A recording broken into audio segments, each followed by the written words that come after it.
రేవంత్ సర్కార్ని పరిపాలన చేసుకోమంటే వాళ్ళు మాత్రం మేము హరీష్ రావు మీద పోటీ చేస్తాం, సిద్దిపేటలో తిరిగి తిరిగి మరి ఓట్లు వేయించుకొని గెలుస్తాం అనుకుంటూ ఇటు నుంచి కవిత గారు అటు నుంచి రేవంత్ రెడ్డి గారు మాట్లాడుతున్న విషయాలు చూస్తూ ఉన్నాం. అధికార దుర్వినియోగానికి పాల్పడుతున్న ఈ కాంగ్రెస్ సర్కార్కి బుద్ధి చెప్పాల్సిన సమయం కూడా దగ్గరలో వచ్చింది.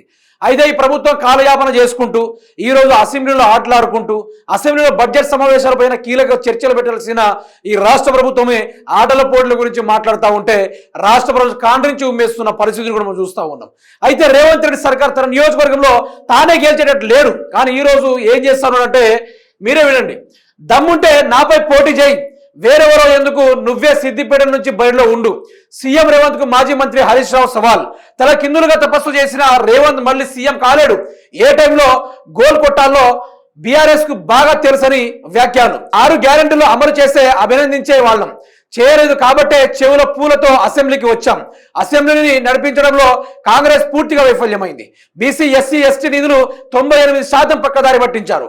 ఆశా వర్కర్లకు 18,000 వేతనం ఎప్పటి నుంచి ఇస్తారనుకుంటూ హరీష్ రావు గారు చెప్పారు. వాడెవడో వీడెవడో నా మీద పోటీ చేసేందుకు దమ్ముంటే నువ్వేరా, మనం సీదా తేల్చుకుందాం.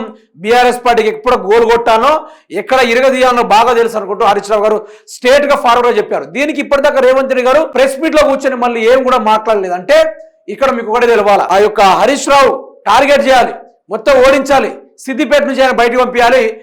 మరి ఇప్పుడు అక్కడ హరీష్ రావు గారికి మంత్రి పదవి ఎందుకు ఇస్తారు? మరి కాంగ్రెస్ లో గెలిస్తేనే ఎందుకు ఇస్తారు? మరి కేసీఆర్ కావచ్చు, లేకుంటే తెలుగుదేశం పార్టీలో ఉన్న ఎన్టీ రామారావు గారే కావచ్చు, లేకుంటే రాజశేఖర రెడ్డి గారు కావచ్చు, మరి వివిధ పార్టీలో గెలిచిన వారికి కూడా మంత్రి పదవులు ఇచ్చారు కదా.